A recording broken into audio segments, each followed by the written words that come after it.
Assalamualaikum warahmatullahi wabarakatuh. Perkenalkan, nama saya Sulika, mahasiswa PIAUD Fakultas Tarbiyah Universitas Al-Qalam Malang, akan mempresentasikan materi dengan judul Implikasi Teori Belajar dalam Pembelajaran. Implikasi teori belajar dalam pembelajaran merupakan penerapan prinsip-prinsip teori belajar dalam proses pembelajaran untuk mencapai tujuan pendidikan secara efektif. Garis besarnya meliputi teori belajar behavioristik, pengajaran terprogram, teori belajar kognitif dan tokohnya, teori belajar humanistik, belajar tuntas atau belum, dan pendekatan pembelajaran modern. Teori belajar behavioristik. Teori belajar behavioristik memandang bahwa belajar adalah perubahan perilaku yang diamati sebagai hasil dari hubungan antara stimulus atau rangsangan dan respon atau tanggapan. Yang menjadi fokus utama adalah perilaku yang tampak, bukan proses berpikir di dalam diri seseorang. Konsep dasarnya, yang pertama, fokus pada perubahan tingkah laku yang dapat diamati dan diukur. Yang kedua, belajar adalah pembentukan hubungan stimulus dan respon. Yang ketiga, kunci keberhasilan ditentukan oleh latihan, pengulangan, dan penguatan. Prinsip utamanya ada shaping, modeling, penguatan, ekstinsi, satiasi, perubahan lingkungan, dan stimuli. Shaping adalah membentuk perilaku bertahap dari yang sederhana ke kompleks, diberi penguatan di setiap kemajuan. Modeling belajar dengan cara meniru contoh atau teladan dari guru atau orang lain, akan efektif jika model disegani dan dihormati. Penguatan positif hadiah atau pujian, dan negatif menghilangkan hal yang tidak menyenangkan. Ekstinsi mengurangi perilaku dengan tidak memberi penguatan lagi. Satiasi menyuruh melakukan perilaku berulang sampai bosan atau jera sehingga berhenti. Perubahan lingkungan, stimuli mengurangi perilaku dengan tidak memberi penguatan lagi. Sanksi dan hukuman diberi secara wajar, jelas, konsisten, dan dijelaskan alasannya agar tidak menimbulkan dendam. Langkah modifikasi tingkah laku. Yang pertama, tentukan perilaku sasaran. Yang kedua, mengamati dan mencatat kondisi awal. Yang ketiga, tetapkan jenis penguatan. Yang keempat, lakukan secara bertahap. Dan yang kelima, evaluasi dan pertahankan hasil. Selanjutnya adalah pengajaran terprogram. Pengajaran terprogram adalah metode pembelajaran yang menyajikan materi secara bertahap dan sistematis, sehingga peserta didik belajar langkah demi langkah. Konsep dasar menerapkan prinsip operan conditioning atau pengkondisian perilaku berupa paket materi mandiri, disusun sistematis, cermat. Siswa belajar sendiri mengerjakan tugas dan langsung mendapatkan umpan balik atau feedback. Bentuknya bisa berupa buku, mesin pengajar, atau computer assisted instruction. Ciri utamanya, yang pertama, materi dibagi jadi unit-unit kecil. Yang kedua, siswa wajib merespon atau menjelaskan setiap bagian.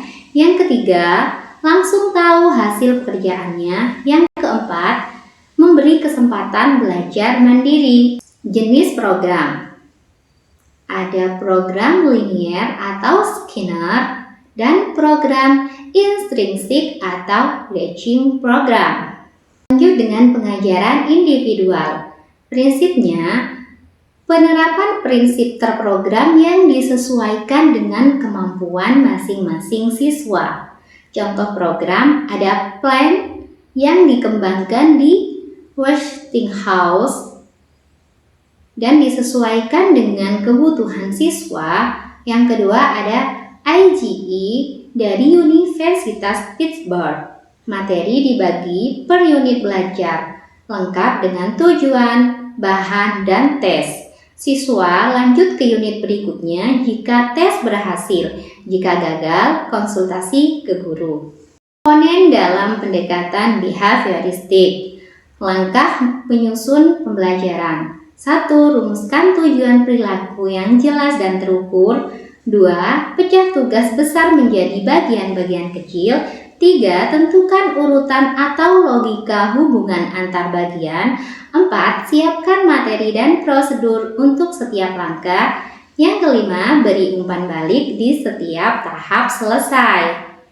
Tugas guru, melakukan analisis tugas, menyusun urutan materi, cek kemampuan awal agar tidak mengulang materi yang sudah dikuasai, gunakan tes awal dan perbaikan agar pengajaran lebih pas.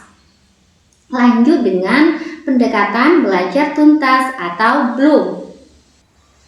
Belajar tuntas adalah pendekatan yang meyakini bahwa setiap siswa dapat mencapai tujuan belajar apabila diberi waktu dan bantuan yang sesuai. Konsep inti. Siswa dikatakan tuntas jika menguasai materi kurang lebih 90%. Prinsip, semua anak bisa belajar, bedanya hanya waktu dan cara. Langkah-langkah. 1. Materi dibagi menjadi unit kecil.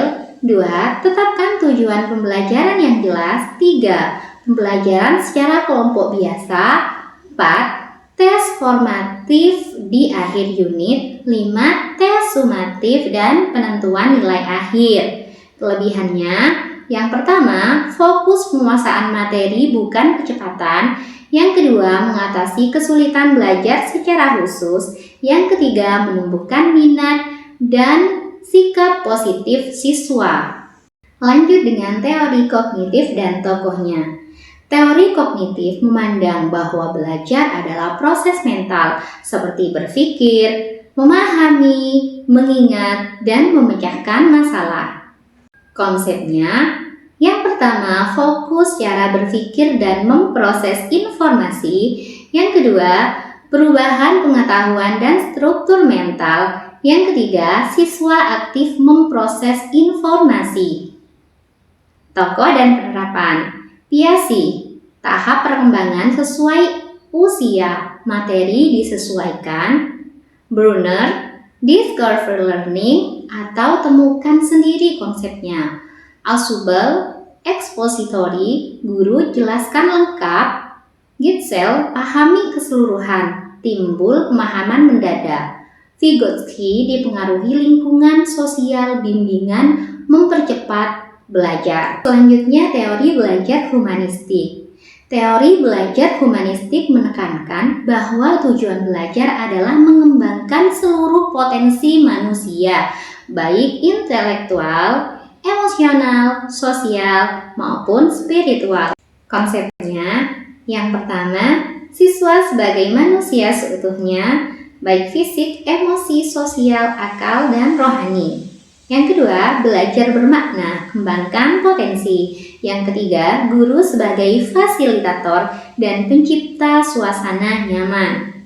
Prinsip, yang pertama, kembangkan diri dan tanggung jawab. Yang kedua, perhatikan perasaan dan motivasi. Yang ketiga, suasana aman dan saling menghargai. Yang keempat, tujuan kepribadian utuh dan mandiri. Selanjutnya adalah pendekatan modern. Ada active learning, accelerated learning, quantum learning, dan CTL. Active learning adalah siswa aktif berbuat, diskusi, coba sendiri, dan lebih paham. Accelerated learning adalah aktifkan otak dan emosi dan suasana hati santai. Quantum learning adalah nyaman dan gembira, hasil besar hubungan dengan dunia nyata. CTL atau kontekstual, kaitkan materi dengan kehidupan sehari-hari dan 7 unsur. Konstruktivisme, inquiry, bertanya, belajar bersama, contoh, refleksi, dan penilaian nyata. Selanjutnya, implikasi dalam Islam. Tujuan membentuk manusia berakhlak, berilmu, taat pada Allah. metode. Yang pertama, niat karena Allah. Yang kedua, keteladanan guru. Yang ketiga, pujian dan hadiah. Yang keempat, nasihat lembut. Yang kelima, perhatian adil. Yang keenam, pengulangan materi. Perbedaan individu. Setiap siswa berbeda bakat, minat, kecepatan, dan cara belajar. Dipengaruhi oleh keturunan dan lingkungan. Bagi guru, jangan samakan cara ajar. Gunakan metode beragam, sesuaikan dengan karakter siswa. Kesimpulannya adalah, teori belajar behavioristik, bentuk keterampilan dan disiplin. Kognitif, kembangkan nalar dan pemahaman. Humanistik, bina kepribadian dan kenyamanan. Modern, aktif, gembira, nyaman. Hasil akhir, cerdas, terampil, berakhlak, mulia. Sekian presentasi dari saya. Terima kasih. Semoga materi ini bermanfaat dalam merancang pembelajaran yang efektif, bermakna, dan berkarakter. Assalamualaikum warahmatullahi wabarakatuh.